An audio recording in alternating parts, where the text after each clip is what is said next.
There's a quote from one of my English teachers at Lower Merion named Mr. Fisk. He had a great quote that said, "Rest at the end, not in the middle." And that's something I always live by. I'm not going to rest, I'm going to keep on pushing now. There are a lot of answers that I don't have, even questions that I don't have. But I'm just going to keep going. I'm just going to keep going, and I'll figure these things out as we go, right? And you just continue to build that way. So I try to live by that all the time. I had a purpose. I wanted to be one of the best basketball players to ever play. And anything else that was outside of that lane, I didn't have time for. At what age did that goal become crystal clear? I made that deal with myself at 13 years old. At 13 years old? 13 years old. That's the you deal were I made. Crystal clear about it? Crystal clear. And where did inspiration come from? The love of the game. The love of the game, the challenge. Like I would watch Magic play, I'd watch Michael play, and I would see them do these unbelievable things, and I'd say, can I get to that level? I don't know, but let's find out. Let's find out. I had a summer where I played basketball when I was like 10 or 11 years old, and here I come playing, and I don't score 1 point the entire summer. I remember crying about it and being upset about it, and my father just gave me a hug and said, "Listen, whether you score 0 or score 60, I'm going to love you no matter what." Wow. Now that is the most important thing that you can say to a child. Because from there I was like, okay, that gives me all the confidence in the world to fail. But to hell with that, I'm scoring 60. From there I just went to work. I stayed with it, and I kept practicing. I think that's when the idea of understanding a long-term view became important. Because I wasn't going to catch these kids in a week. I wasn't going to catch them in a year, right? So that's when I sat down and said, okay, this is going to take some thought, right? What do I want to work on first? All right, shooting. All right, let's knock this out. Let's focus on this. Half a year, 6 months, do nothing but shoot. When I came back the next summer, I was a little bit better. I scored. Yeah, it wasn't much, right, but I scored. 12, 13. And then 14 came around, back half of 13, 14 years old, and then I was just killing everyone. What I had to do was work on the basics and the fundamentals. Well, they relied on their athleticism and their natural ability. And because I stick to the fundamentals, it just caught up to them. And then my body, my knees stopped hurting. I grew into my frame, and then it was game over. Wow. Now, were you always competitive from the day you were born? You were super competitive? Competitive with things that I participate in. So I'll put it to you this way. So basketball for me was the most important thing. So everything I saw, whether it was TV shows, whether it was books I read, people I talked to, everything was done to try to learn how to become a better basketball player. Everything. And so when you have that point of view, then literally the world becomes your library to help you to become better at your craft. So at 13 years old, I had a kill list. And so, they used to do these rankings. It was Street and Smith basketball rankings. And I was nowhere to be found because I was like 6'4", scrawny, like 160 pounds soaking wet. So I was like 57 on the list. And so I would look at 56, 55, all the way up to number 1, who these players are. I got to hunt them down, right? And so that became my mission in high school, is to check off every other person, all those 56 other names, hunt them down and knock them down. So I would size you up and see what your strengths and weaknesses are. How do you approach the game? Are you silly about it? Are you goofy about it? Are you good at it just because you're bigger and stronger than everybody else? Right? Or is there actually thought and skill that you put into it? Right? And when I'd play to my weaknesses. I always work on the things during those games that I was weak at. Left hand, pull up jump shot, post game. Right? So I have a strategy. Yeah. What was really your work ethic like, and for how long did you stay disciplined? Every day. Since 20 years. It was an everyday process, and trying to figure out strengths and weaknesses. For example, jumping ability. My vertical was a 40, it wasn't a 46 or a 45. My hands are big, but they're not massive.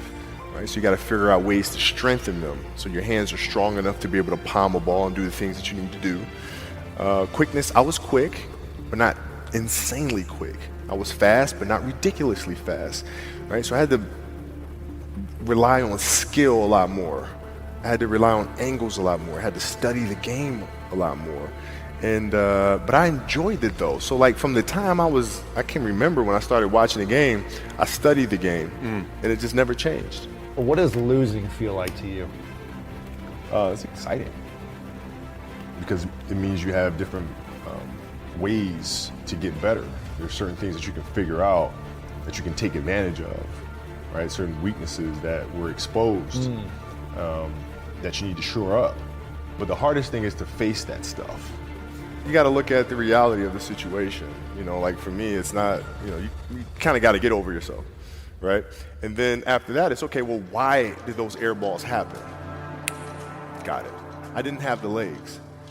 So I look at it with rationale and say, okay, well, the reason why I shot air balls is because my legs aren't there. I go, well, next year they'll be there, right? I got to get stronger. You have to do the hard stuff and watch that game and study that game to not make those mistakes over and over again. You got to deal with it. Face it. You got to deal with it. Face it, learn from it. And it sucks to lose. Right. You don't want to have that feeling again, do you? Right? So you got to really study it, face it. And not to say you'll win the next time you face it, but at least you'll give yourself a better chance. Yeah. It's an obsessiveness that comes along with it. You want things to be as perfect as they can be, understanding that nothing is ever perfect. But the challenge is try to get them as perfect as they can be. And what can you do? It's in your control. So control what you can. I don't know if that's what you call the Mamba mindset, but how did you develop that? And when did it start? It started in middle school and high school. Because a lot of the kids that I was playing against were inner city kids. And so they're looking at me as if, okay, this kid's soft. They felt like they could try to be physical or try to intimidate me and do all this other stuff, which they couldn't, right? You're trying to attack me, how am I going to attack you? How can I mentally figure out ways to break you down? How can I show you that, no, I have the edge? And what would you do to mentally break people down then? One of the things I would do is while everybody would be at the cafeteria work, you know, eating and doing all sort of stuff, I'd just go back to the gym.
So that was my way of showing them, you're not going to outwork me. Wow. I see a lot of players take vacations with other players that are close friends. And they'll just take vacations just to take vacations or just hang out just to hang out. Like I never did that. But it was a Why choice. not though? Why didn't you do that? Well, because when I retire, I didn't want to have to say, I wish I would have done more. I don't want that. I played games with the flu. I played games with 102-degree fever, man. And we had a game against Toronto in 2000. And Vince was tearing the league up. My back was jacked. So I would be in the layup line like, okay, there's a lot of days where, you know, you can rest and recover. Today ain't one of them. Your back can bother you any other day. That ain't bothering me today. He gonna have to see me today. You're playing against the Golden State Warriors. You're about to take your shot, and then all of a sudden, boom, Achilles happens. Friend of mine, Nima, he says, I have no clue how the hell this guy did it. He went and hit the free throws, and then you walked off the stage. How the hell do you tolerate that kind of pain? You know, I use this. I tell this example, and I think this is the best way to explain it. You know, you have a hamstring injury, you pull your hamstring really, really badly. You're at home, all of a sudden a fire breaks out in the home. I'm willing to bet that you're going to forget about your hamstring. You're going to sprint upstairs. You're going to grab your kids, make sure your wife's good, you're getting out of that house, right? And the reason is because the lives of your family are more important than the injury of your hamstring. And so when the game is more important than the injury itself, you don't feel that injury. Not at that time. So you go to the locker room. Then one of the reporters says, but if anyone is going to get through this, it's probably you, right? You put your head down and you say, oh man, right? And you have tears in your eyes. Yeah. What were you thinking in that moment with all that pressure? I was thinking like, I don't know if I can do this.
I don't know. There's so many factors. There's the surgery that has to take place. The surgery has to go well.